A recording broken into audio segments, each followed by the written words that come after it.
You're listening to the Cashology podcast by FNBO, a place dedicated to helping you become more financially savvy every day. It's a little like school, but your only homework is living your best financial life. I'm your host, Justin, and class is now in session. Welcome back to the Cashology podcast, a place where we dive deep into personal finance to bring you actionable insights and real-life wisdom. Today, we're excited to have Elyse Lyons, better known as the Savvy Sagittarius.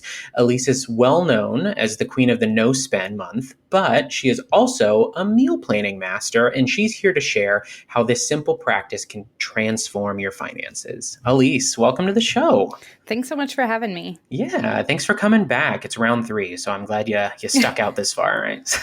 It's such a cool opportunity to meet some new people. Oh, absolutely. So before we jump into the topic of meal planning, could you just tell our listeners who are tuning in maybe for the first time who you are, just a little bit about yourself? They might not be familiar with you. Yeah. Like you said, my name's Elyse. I run the Savvy Sagittarius on Instagram, TikTok, and a blog. But I really started sharing my journey because I wanted to pay off debt at 22 and didn't see anyone else like me paying off debt. So now I've been sharing my financial journey for the last 7 years, and it's just been a really cool journey. That's very cool. Yeah, I'm following you on TikTok, so it's great. So the listeners should be as well. So today we're talking about meal prepping, meal planning. So for our listeners who are new to meal planning, could you explain what it entails and how it's benefited your financial journey? Absolutely. Meal planning essentially is going and sitting down before the week starts and having a plan of what you're going to eat. And that sounds so simple, but I know that life gets crazy and we don't always stick to the plan. So hoping to share some tips on how to actually stick to your plan and create something that's realistic for your life. But groceries is, in my opinion, the fastest way to blow your budget and the easiest ways to save, because it's so variable depending on every trip to the grocery store. Oh, man, that's so true. Like today, our grocery shopping planning is literally my wife asks, what should we get for groceries this week? And I say, what did we get last week? Just do that again, I guess. So next week, you should have a meal that you really want and surprise her by being like, I really want this. Here's all the ingredients that we need. Oh, there we go. Not just meal planning hacks. These are relationship hacks. These are good. These are good things to know. So somebody that wants to get started with meal planning, what are some essential tools that you would recommend? And how do these tools help facilitate a more cost-effective and streamlined process? I think number one is really sitting down with your actual calendar and not just the meal plan, but sitting down and looking at hey, do we have sports things Wednesday night? Do we have church things? Do we have all these things what are we realistically going to eat on that night? I think so often we go into this sounds good. We open up Pinterest and we're like, oh, here's a meal with 30 ingredients. That's going to take 7 hours to prepare. Yeah. And we plan it for our busiest day. And I think that taking a really good look at your calendar first and saying okay, Wednesday's a busy day. Thursday we have late meetings, and planning meals that you're actually going to reach for instead of all these top chef kind of meals. Absolutely. I think looking at your calendar is so important because I don't know how many times we've done, this is what we're going to eat this week. And then, oh man, we had a conference on site. So we bought food for 2 days and they're providing food. So yes, there goes that whole thing. And then now you have food waste. Yes. And going into food waste, I think that kind of getting that creativity with, hey, I bought lettuce and tomatoes for tacos. How can we use them in a meal in a day or two? And that's such an essential part of the meal plan that I think is missing. Oftentimes is kind of, hey, I know we're going to have enough ingredients for 2 meals. How do we figure out how to use it up so we don't have this lettuce sitting in our fridge going bad? Yes. Yeah, that's really good. So can you shed some light on how you approach planning your meal schedules? So I sit down every Sunday. I do what I call a Sunday reset, and it's 10 things on my list that help me save money and prevent me from unplanned spending. And so I will go in, sit down, and create the meal plan based on my schedule. And then I will stand in my kitchen and look at what I have already there and try to make as many meals as possible based on what's in my kitchen. And then as I'm making that list, I will use like Walmart grocery pickup or in, I guess, the Midwest is Hy-Vee grocery pickup every once in a while. And so I'll use those as a way to like not go in the grocery store and spend more money, or kind of look at the sales ahead of time to see like what's on sale right now and can I make a meal out of that. And then I have a marker board on the side of my fridge where I list out all of the meals that are possible to make from what's in my kitchen. So if I need to pivot midway through the week, I have backup ideas, and it's not like, cool. what did I think again? Like, so that marker board has been absolutely essential to my meal planning. Do you just have like have written out recipes then, like on your marker board of like, for ground beef, right? Oh, we could do tacos or like kind of things like that? Or Yeah, like so what does that kind of look like? I will list out like all of my breakfast ideas, and I'll like write breakfast, and I'm like, we have these 10 things that we could eat for breakfast. For dinner, we have, these 10 meals that we could eat for dinner. I have a little space at the top where I'm like, these ingredients need to be used up like in the next couple days before they go bad. And then I will write like a list of snacks that we have in the house. So I don't have to stand there with the fridge open thinking like we have nothing. Yes. Because I have the list. Like I know I have food. It's just, I think that decision fatigue is not talked about enough. 100%. I want to say, I read a statistic that we make like 35,000 decisions in a day, and women statistically make more. Yeah, 35,000 casually. And so, but the more decisions that you make in a day, the worse the decisions get throughout the day, because you just stop like wanting to put the effort in. So if you can take that and kind of prepare for that, I think that you can save a ton of money on groceries. So you're not standing in the kitchen doing that. Like, what are we having for dinner today?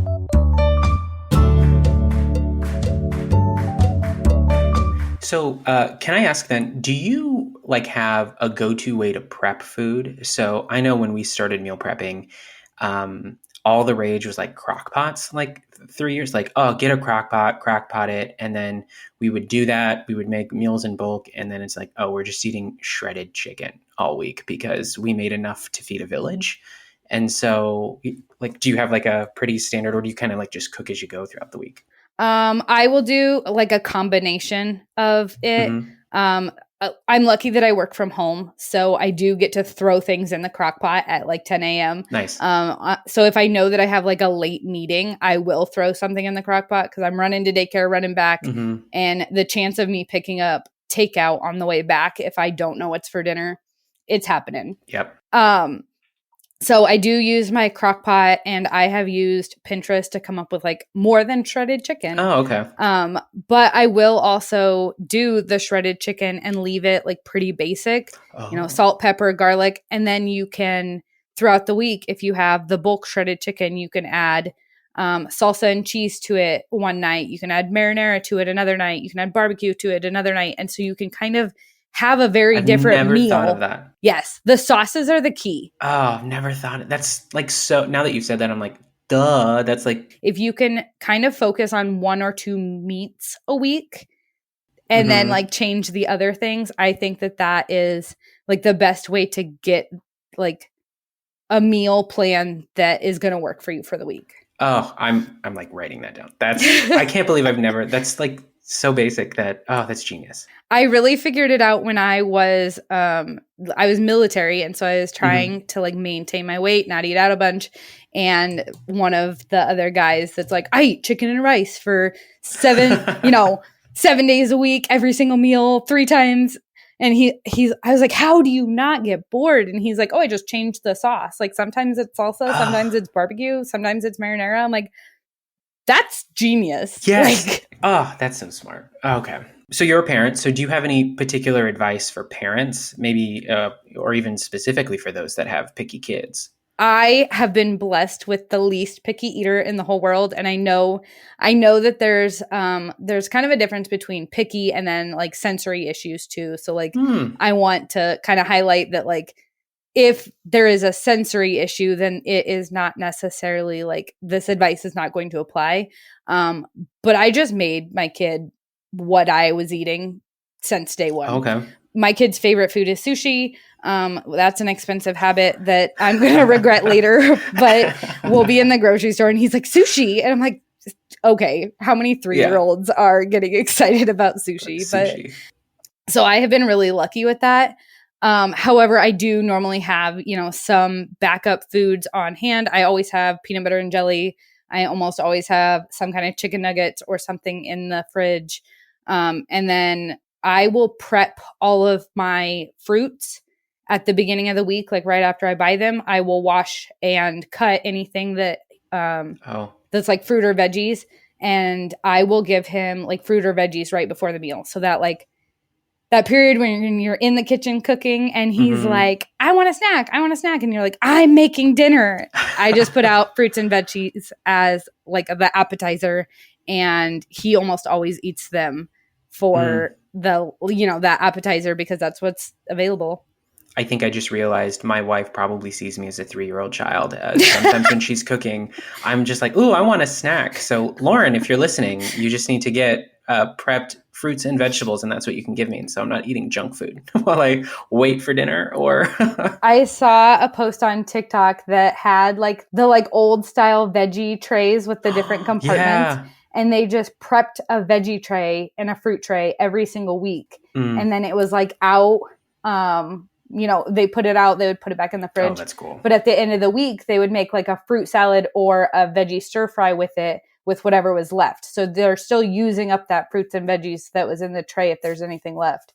But having that like, this is here for a snack if you want it, but then having it as a meal option as well. Oh man. Okay. So this feeds into like the next question I had, but like, I think you've already given some like banger tips, but any techniques for those who might already be well-versed in meal planning, but are looking to enhance the approach? So we've already talked about one protein, switch it up, turn vegetables into a stir fry. Anything else like that? I think one of my number one tips, especially with having, a toddler, my rule is kind of one frozen, one fresh, one canned for fruits and vegetables. And so I will buy like frozen strawberries or the like mixed fruit. I will buy like fresh grapes or bananas, and then I will buy like canned peaches or pears or something. And so we have different options so that, maybe the canned stuff waits till next week. It can last a little bit longer, but we have different options throughout the week so that we're not buying a bunch of fresh things and then having them go bad if your kid suddenly decides that they don't like strawberries anymore. So diversify your sauces, diversify your food purposes, and diversify the freshness of the ingredient, if you will, frozen, canned. Oh, I love that. That's really great. I love I use the hashtag on my Instagram stories a lot of the like zero food waste, but kind of that conversation of like, hey, I have like back to the tacos. I have lettuce to use up. I need to use it before it goes bad, and kind of just creating your meal plan, like in the days following or that next week around those ingredients that need to be used up before they go bad. Okay. Then the last question, I guess, to wrap this up. And I'll go first. What is your go-to like meal prepping recipe, your favorite dish to make that you could probably like make every week? And so for me, I grew up in an Asian household. So like rice was in every meal. It was a non-negotiable. My mom would not let us not eat rice. And so now growing up, I have like rice. We make like rice pretty often, but then our prep is we make it, refrigerate it, and then we always have like fried rice. At least we make homemade fried rice once a week. And so all the time. Absolutely love it. Like gotta have it. What about you? Like what's your go-to meal prep? I feel like wraps or burritos are like burritos every time, like especially if I can make the like filling for it ahead of time and like prep that. And then when I go to warm it up, I just put it in a tortilla because it's so like it can be breakfast, it can be lunch, it can be a snack. You can do snack wraps or tacos or, it's just so versatile that it doesn't feel like you're eating the same thing, but it's the same ingredients. Well, Elyse, thank you so much for joining on the podcast. And this is episode 3. It was absolutely wonderful to have you in this short little series, if you will. Really appreciate you taking the time to kind of just sit and chat with me about different financial topics of all kinds. Absolutely. Thanks so much for having me. Yeah, thank you. To connect with Savvy Sagittarius and dive deeper into her financial wellness insights, you can find her on Instagram and TikTok at the Savvy Sagittarius. For more resources, check out fnbo.com or subscribe to us on YouTube or on your favorite podcast platform. Consider giving us a rating and a review as they help us get the word out. And remember, our discussions are designed to inform and inspire. For personalized advice, we always recommend consulting a financial professional. Until next time, keep on making smart financial choices, and thanks for listening to the Cashology Podcast. First National Bank of Omaha is a member FDIC and equal housing lender. Podcasts provided by the bank are for informational purposes only and not intended to offer specific advice. It's crucial to consult a financial professional for personalized guidance when making decisions about your financial situation. Deposit products offered by the bank are FDIC insured for added security. However, investment products offered are not FDIC insured, not deposits or obligations of the bank, not insured by any federal government agency, not guaranteed by the bank, and may lose value over time. Lastly, please note the Cashology Podcast is copyrighted by First National Bank of Omaha.